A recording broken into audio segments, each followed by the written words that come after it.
在很多人的印象里，3D 打印就是打印一些玩具、手办什么的。但今天我想带大家看点不一样的数字化医疗，看看3D 打印是如何结合3D 扫描、X 光片和 AI 去改变一个传统行业的。它又能给患者、矫形师以及整个行业带来哪些便利呢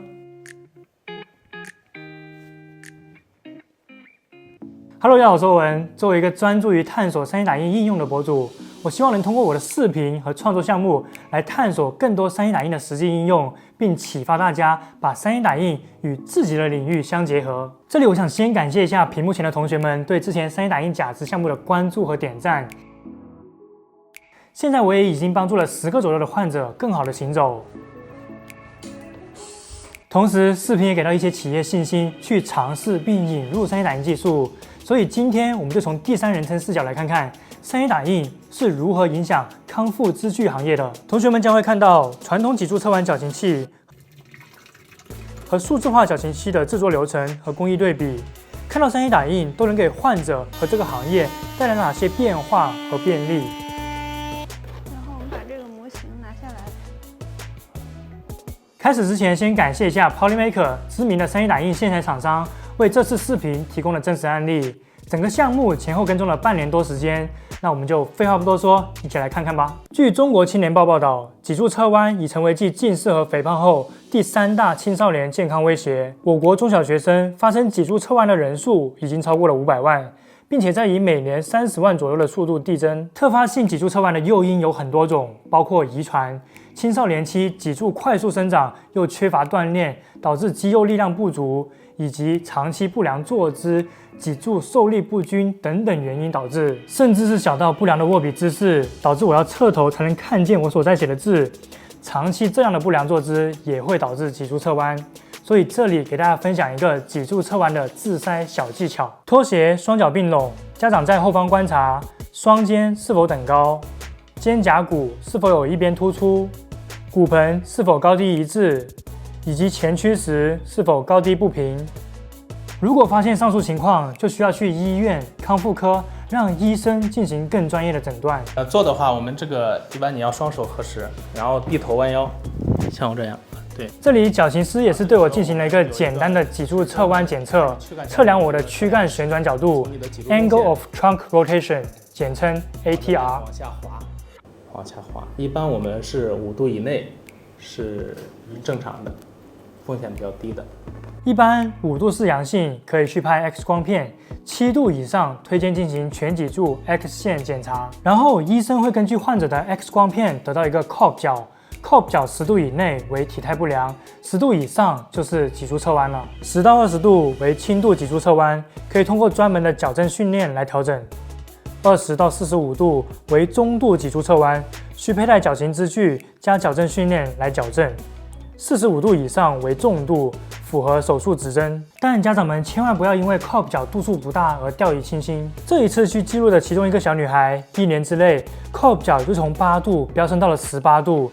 它往往由一个坏习惯引起，如果不加注意和改正，只会越来越严重，然后就需要佩戴矫形支具了。矫形支具就是一个强行辅助你正常生长的工具，每天需要佩戴18到23个小时。根据患者情况的不同，至少需要佩戴6个月，或者直到生长发育期结束。因此，支具的设计直接决定着矫形的效果以及患者的佩戴体验。那接下来我们来看看现在的矫形支具是如何制作的，主要有2种方法。首先是最传统的纯手工制作石膏取模法。首先是通过石膏绷带取出患者阴形，裹上保鲜膜，尽量主要是把患者的身体给它裹好就行了。套上袜套，勒出卡翼，然后技师会凭经验在袜套的关键部位做上标记，方便后续把标记转印到石膏阴形的内部。放上切割条后，就可以往患者身上敷石膏绷带。在石膏绷带定型前，还需要对关键部位进行修形，再次勒出卡翼，然后等所有部位都敷好，待石膏固化后，大大概画一下。就可以沿着切割条剪开石膏。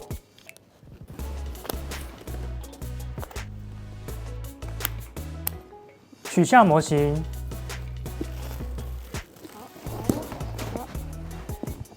然后再把缝补上，对，稍微等它固化一下。底封上。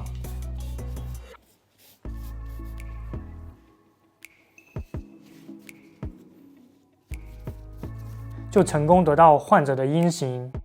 第二步就是往阴型里面灌石膏，来得到患者的阳型。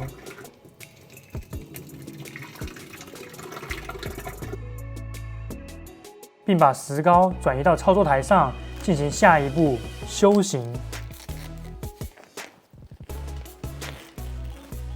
这是最关键的一步，技师需要根据医生或矫形师的建议，结合 X 光片对阳型进行打磨调整。这一步对技师的经验和技术要求非常高，它直接决定着矫正的效果和支距与患者的适配度。其实这种最传统的方式是有不少弊端的。整个取形的过程大概30分钟，患者需要全程保持姿势，站立不动。根据患者反馈，因为上半身被保鲜膜包裹着，且石膏固化时会发热，整个过程比较闷热，胸口被挤压，不好呼吸。石膏液体和粉末还会搞得到处都是。另外，石膏阳型一般重达70-80斤，非常重，不好搬运。因此，石膏取模目前只占行业的30%左右，主要是偏远落后地区。现在行业主流的是通过3D 扫描加数控雕刻的半数字化解决方案。矫形师会先给患者身上的关键部位做上标记点。假一伤员的话呢，一般我们采用电工胶带，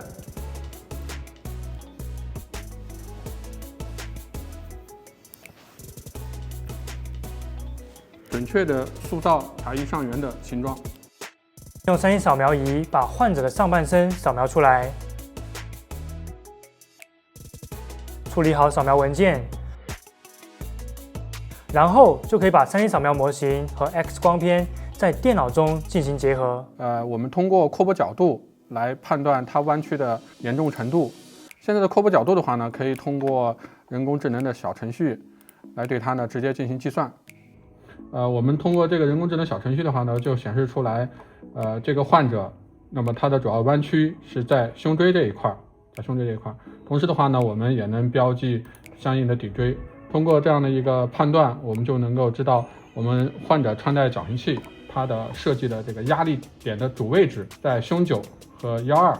同时，我们也可以在3维视图当中把 X 光片进行映射，平移的方式将已经偏移的1/2的椎体推回到正常的中立位。以此类推，我们在胸9的位置，它也偏离了我们身体的中线。那么仍然通过平移的方式，将它拉回到我们身体的中线。与石膏模型靠技师的经验和技术，通过纯手工的方式打磨不同，这里靠数据说话。这个是给大家展示完已经修完形的这个模型，我们可以将它的整个这个边缘线画出来，甚至我们也可以做一些镂空，进行3维模型的观察。调整好模型后，就可以进行数控雕刻。那么上面显示的这个蓝色的这个线条，就是刀的整个的这个切削路径。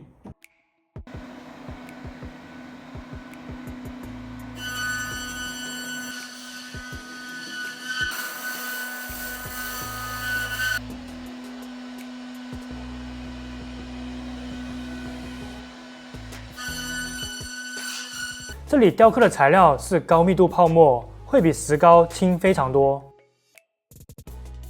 但无论是石膏模型还是数控雕刻模型，最后还是需要技师通过纯手工的方式来做出最终的矫形之具，裁出相应大小的 PP 板或 PE 板，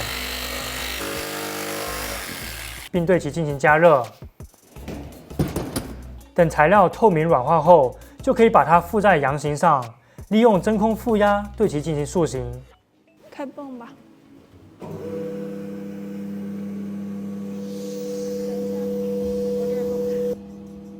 待其冷却后，对它进行裁切。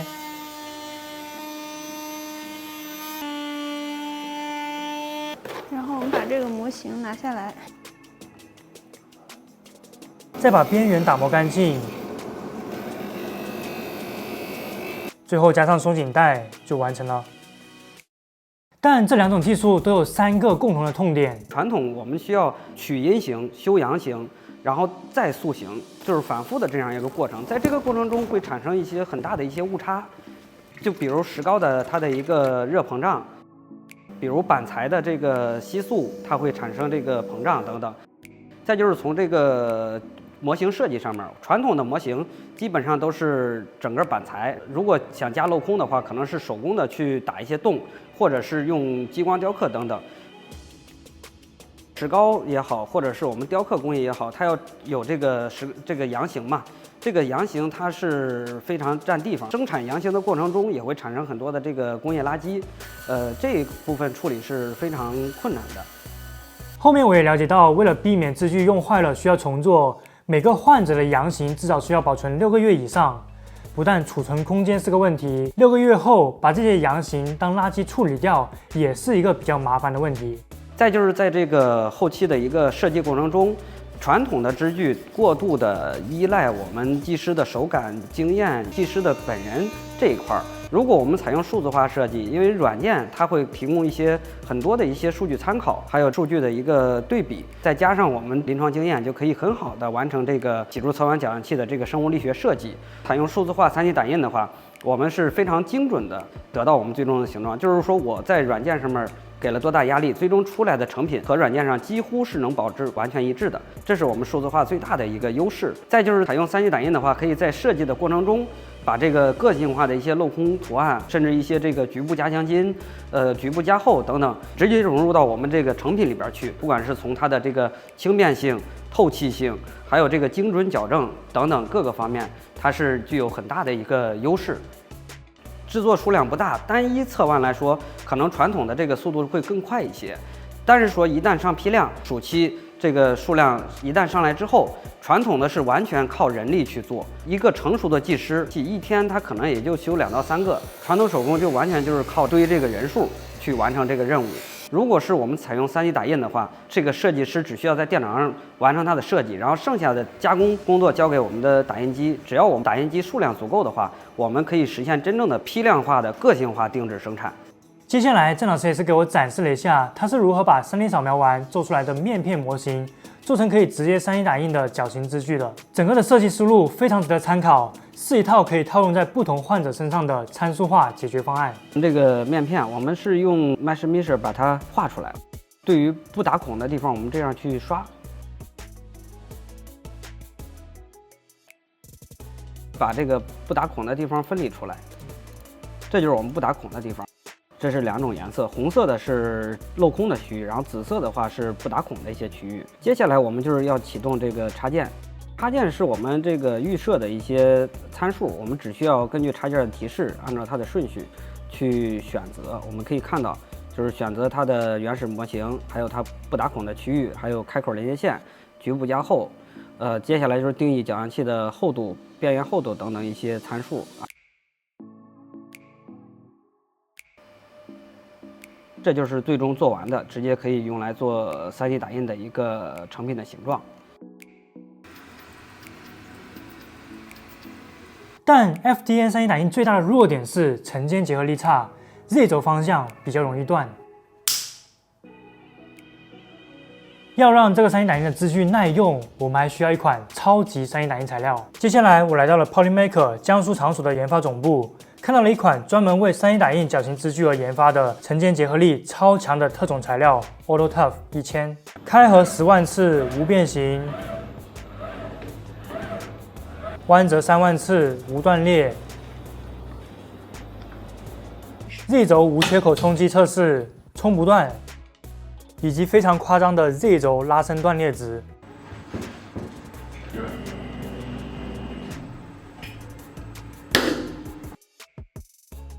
另外，这个材料的强度非常高，接近于传统 PP 材料，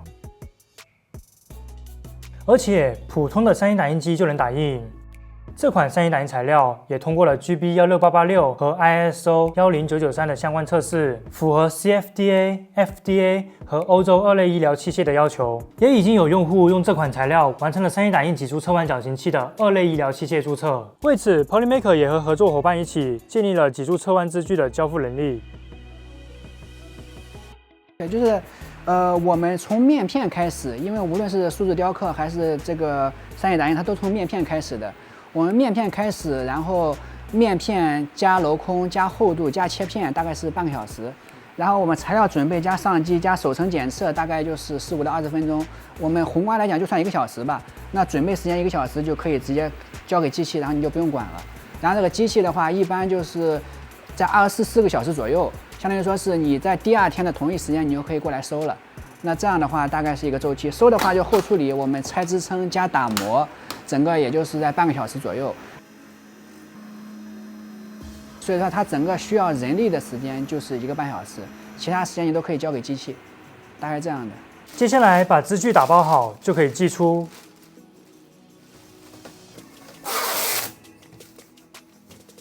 紧接着，我们也是跟踪到了矫形机构，看看3D 打印的脊柱侧弯矫形器是如何进行临床适配的。侧面掰开，对，从侧面先套进来，这个耳朵，对，这个耳朵先套进来之后转一下。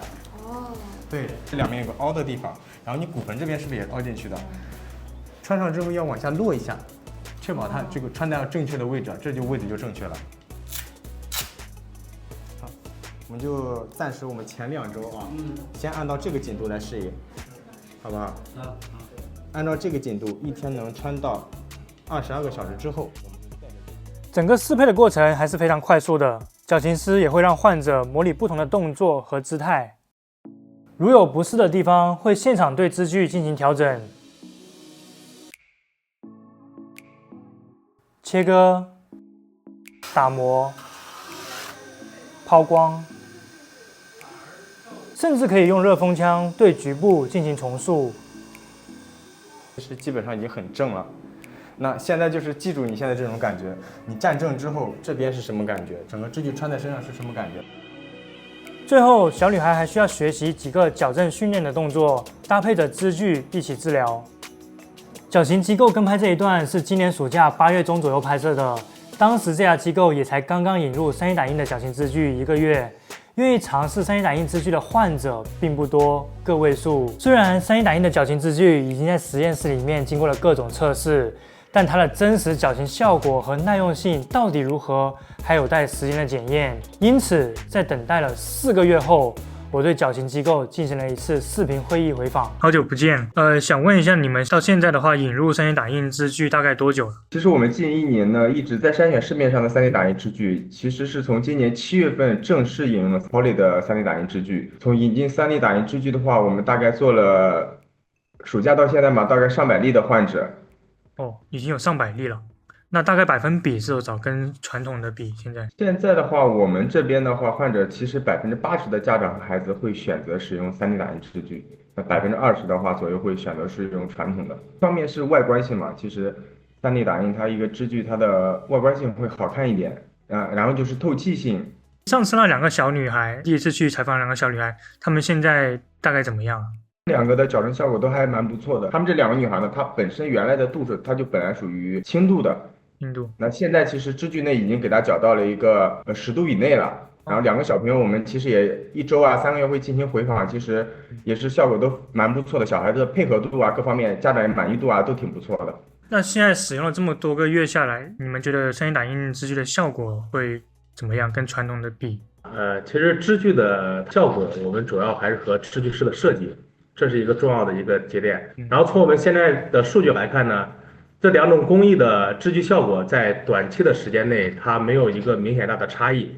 就是我们说的，就是孩子带上支具1周后去复查，我们看一下这个支具的效果啊。但是我觉得，就是3D 打印支具，它一方面可以镂空，再一方面它可以把就是各种图形方案，就是图案加在支具的表面啊。所以它是有一定的特色性，然后这些属性呢，又会给小朋友的心理上提上一个更高的接受性，啊，也侧面增加小朋友的依从性。